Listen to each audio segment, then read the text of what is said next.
Hey guys, so today we're making oxtails. It's not a big pan today because, limitation on how much food you buy at the store, so I'm not allowed to buy such amount, so I'm not allowed these 2 cases because I'm not gonna get beef of any other kind. So anyways, but here you got some oxtails here and they're already marinated.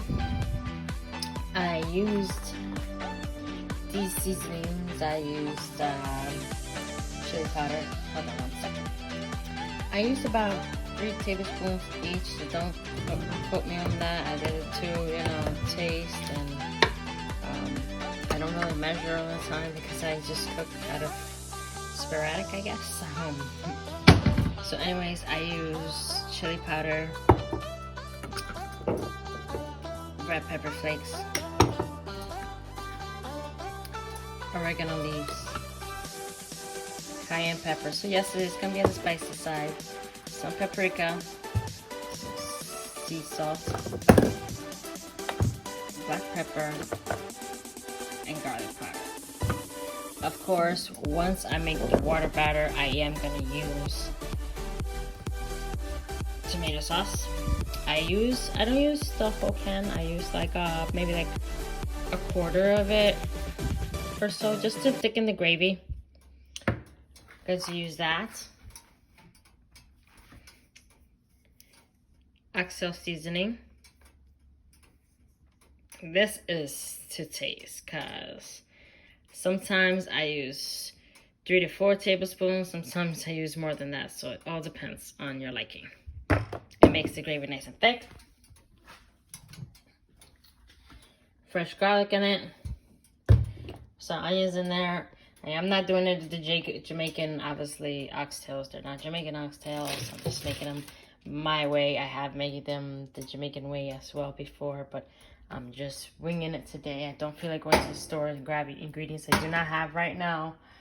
I just want to make a good meal, and I know it's going to be good. But I did see that someone added coconut milk, so I am going to be adding this to the recipe as well, into my oxtails. Not only to my rice, but to my oxtails itself. So shout out to Miriam. So good. I'll put her link down below. She made actually Jamaican oxtails. If you want the recipe for that, you can follow her on that. But she does do what I like to do too. Sometimes I like to grill it and fry it down on each side a little bit. 2 minutes on each side before I put it to boil, obviously, for 3 to 4 hours. And simmer down. I had it preheating, but for the video I turned it off because I had it on too long and I didn't want it to pop. So,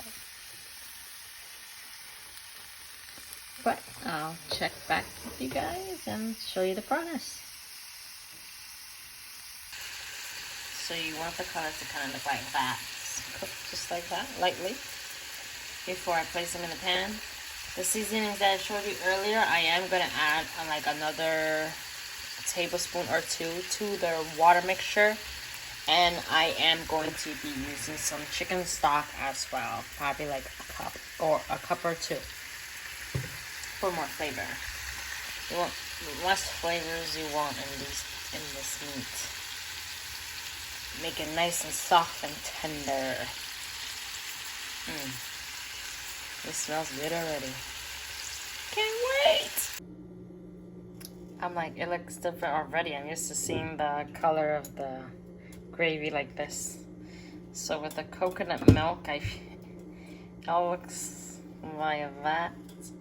I didn't put as much oxtail seasoning as I thought because the amount I have in here. So always be cautious according to the amount of meat you have.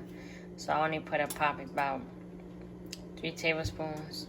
And I only put 1 tablespoon again of all the seasoning because I don't want it to be overpowering. I always apply more seasoning as needed, if needed. Of course. I don't really, like I said, measure because I kind of know what I'm putting into everything usually.